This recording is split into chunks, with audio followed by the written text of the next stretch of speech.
আসসালামু আলাইকুম রহমতুল্লাহি ওবরকাতুহ। সম্মানিত কোরআন শিক্ষার্থী, শ্রোতা মণ্ডলী, দর্শক মণ্ডলী, সকলকে আমার আন্তরিক শুভেচ্ছা ও অভিনন্দন। আজ আমি আপনাদের সম্মুখে এসেছি নুরানী কায়দা এর 28 নাম্বার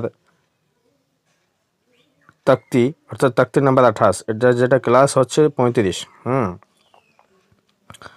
নুরানী কায়দার যেহেতু আমাদের কমপ্লিট হয়ে গেছে, আমরা ওই 34টি ক্লাস যদি করি তাহলে কোরআন শুদ্ধভাবে পড়তে পারবো। তবে নুরানী কায়দাতে যে কালিমা আছে, ইসলামিক কালিমা, সেই কালিমাগুলো নিয়ে আজকে আলোচনা করছি। আউযু বিল্লাহি মিনাশ শাইতানির রাজিম। বিসমিল্লাহির রহমানির রহিম। তো প্রথমে একটা কথা বলিনি, যারা আমার চ্যানেলটি প্রথম দেখছেন তাদেরকে বলি, আমার চ্যানেলটি সাবস্ক্রাইব করে পাশের বেল আইকনের অল বাটনটি প্রেস করে রাখুন পরবর্তী ভিডিওর নোটিফিকেশন পাওয়ার জন্য। আর চ্যানেলটি একটু শেয়ার করে দেবেন যাতে আপনার সাথীরা এই নুরানী কায়দা অর্থাৎ শুদ্ধভাবে কোরআন শিক্ষার সুযোগ লাভ করেন। তো আমরা পহেলা কলমা অর্থাৎ প্রথম কলমা তাইয়্যিবা, অনেকে আমরা হয়তো উল্টোপাল্টা করে উচ্চারণ করি, সেই উচ্চারণটা যেন আমরা আজ সঠিক করতে পারি এই ক্লাসে, ঠিক আছে? আর যেন কোথাও ভুল না হয়। তো শুরু করি। লাম আলিফ যেবার লা, তা আলিফে মাদ আছে, তার মানে এখানে 4 আলিফ টান, 3 আলিফ পরিমাণ টানলেও হবে। এখানে লা ইলা, হামজা জের ই, লাম খাড়ে যাবার লা, ইলা হা যাবার হা, ইলাহা। তো কি হলো? লা ইলাহা ইল্লাল্লাহু মুহাম্মাদুর রাসূলুল্লাহ। তো এখানে দেখুন, এই যে ইল্লা, হামজা লাম জের ইল, লাম খাড়ে, লাম আলিফ যাবার লা, ইল্লা, ইল্লাল্ল। এই যে এখানে আমরা যেহেতু পূর্বেই পড়েছি যে তাসদিদের উপরে যেহেতু খাড়া যাবার আছে আর তার পূর্বে যাবার আছে, তখন আল্লাহ আল্লাহ হবে, হ্যাঁ, আল্লাহ হবে না। তো যাই হোক, তারপরে মুহাম্মাদুর রসু, এখানে একালিফ টান হচ্ছে, ঠিক আছে? লুল্লাহি, তো আল্লাহ শব্দের পূর্বে যদি জাবার বা পেশ থাকে তাহলে হামজা হবে। এই আল্লাহ শব্দের পূর্বে যদি জাবার বা পেশ থাকে তাহলে আমরা আল্লাহকে ল পড়ব, মানে পুর পড়ব, অর্থাৎ মারুফ পড়ব। আর যদি আল্লাহ শব্দের পূর্বে জের থাকে তাহলে মাজহুল পড়ব, বারিক পড়ব, ঠিক আছে? তাই যাই হোক, আবার প্রথম কলমাটা আমরা পড়িনি। লা ইলাহা ইল্লাল্লাহু মুহাম্মাদুর রাসূলুল্লাহ, ঠিক আছে? তো পহেলা কলমা অর্থাৎ ফার্স্ট কলেমা তাইয়্যিবা, এখানে এখানে যে আমাদের যে ঈমান এর ফার্স্ট কলেমা, সেখানে যেটা আমরা পাচ্ছি অর্থ, যে লা ইলাহা অর্থাৎ আল্লাহ ছাড়া, লা ইলাহা অর্থাৎ আল্লাহ ছাড়া, লা ইলাহা ইল্লাল্লাহ অর্থাৎ আল্লাহ ছাড়া কোনো মাবুদ বা উপাস্য নেই। লা ইলাহা কোনো উপাস্য নেই, ইল্লাল্লাহ আল্লাহ ছাড়া। আর মোহাম্মদ সাল্লাল্লাহু আলাইহি সাল্লাম হচ্ছেন কে না তো রসুলুল্লাহি, অর্থাৎ আল্লাহর দূত। তো এখানে আল্লাহ রসুল, এটা হচ্ছে মুজাফ ইলাহি, ঠিক আছে? প্রথমটা রসুল হচ্ছে মুজাফ আর আল্লাহ হচ্ছে মুজাফ ইলাহি, এটা গ্রামারের নিয়ম। তো লা ইলাহা কোনো মাবুদ নেই, কোনো উপাস্য নেই, ইল্লাল্লাহ, ইল্লা এটা হরফে ইস্তেসনা, ইল্লা মুস্তাসনা থেকে বাদ দেওয়া হচ্ছে। তো ইল্লাল্লাহ আল্লাহ ছাড়া। তো কি হলো? লা ইলাহা ইল্লাল্লাহু মুহাম্মাদুর রাসূলুল্লাহ, আর তাহলে আল্লাহ রসুল হচ্ছে মুহাম্মদ সাল্লাল্লাহু আলাইহি সাল্লাম, ঠিক আছে? পহেলা কলমা হলো।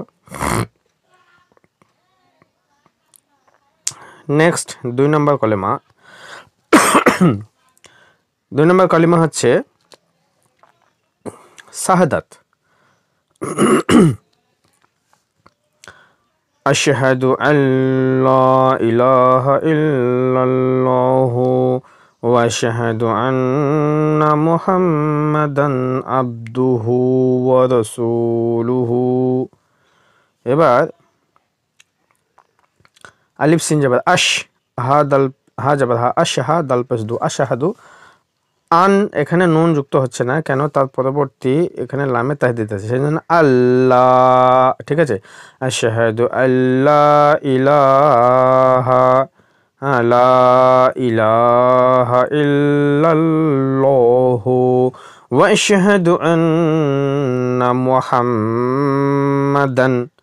তো এই আশহাদু আন্না এখানে গুন্না হবে আর মিমে গুন্না হচ্ছে, ঠিক আছে, কিন্তু দাল এখানে হবে না কেন, তানবিন ও নুন সাকিনের পরে হরফে হালকি এসছে এখানে, তো এটা তানবিন আছে, তারপরে আইন হচ্ছে হরফে হালকি, সেই জন্য আশহাদু আন্না মুহাম্মাদান আবদুহু ওয়া রাসূলুহু। তো আবদুহু, আবদুহু ওয়া রাসূলুহু, ঠিক আছে, লুহু। তো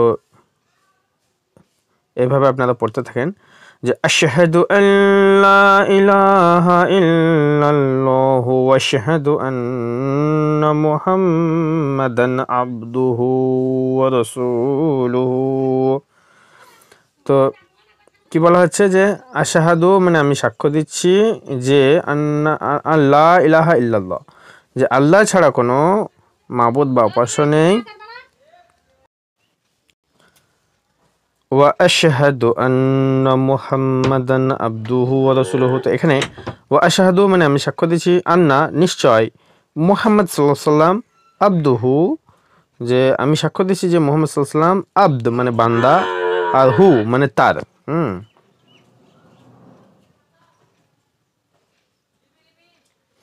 আবদুহু তার বান্দা, ওয়া রাসূলুহু এবং তার দূত, তো তার বান্দা ও দূত বা বার্তাবাহক, ঠিক আছে।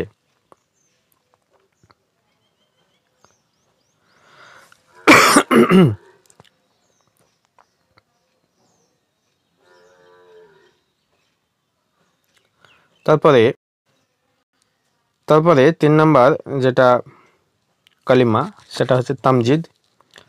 সুবহানাল্লাহি ওয়ালহামদুলিল্লাহি ওয়ালা ইলাহা ইল্লাল্লাহু ওয়াল্লাহু আকবার ওয়ালা হাওলা ওয়ালা কুওয়াতা ইল্লা বিল্লাহিল আলিয়্যিল আযীম।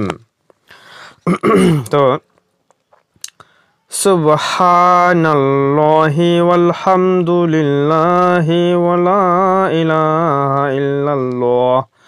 ইল্লাল্লাহু ওয়াল্লাহু আকবার ওয়ালা হাওলা ওয়ালা কুওয়াতা ইল্লা বিল্লাহিল আলিয়্যিল আযীম।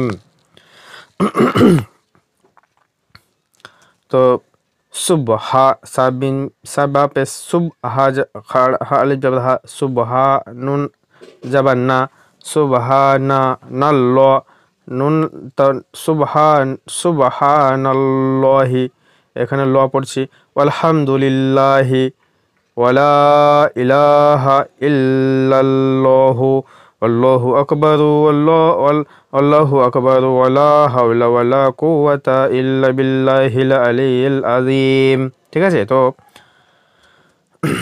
আরেকবার পড়ে নিই। সুবহানাল্লাহি ওয়ালহামদুলিল্লাহি ওয়ালা ইলাহা ইল্লাল্লাহু আল্লাহু আকবার ওয়ালা হাওলা ওয়ালা কুওয়াতা ইল্লা বিল্লাহিল আলিয়্যিল আযীম। তো এইভাবে আপনারা শুদ্ধভাবে পড়ার চেষ্টা করুন, আমার শুনে শুনে দেখে দেখে যেভাবে আমি পড়ছি সেভাবে উচ্চারণ করার চেষ্টা করুন। আজকে 3 নাম্বার কালেমা পর্যন্ত, তামজিদ পর্যন্ত আমরা আলোচনা করলাম। ইনশাআল্লাহ পরবর্তী ক্লাসে আমরা 4 নাম্বার 5 নাম্বারগুলো যেগুলো আছে সেগুলো আলোচনা করব।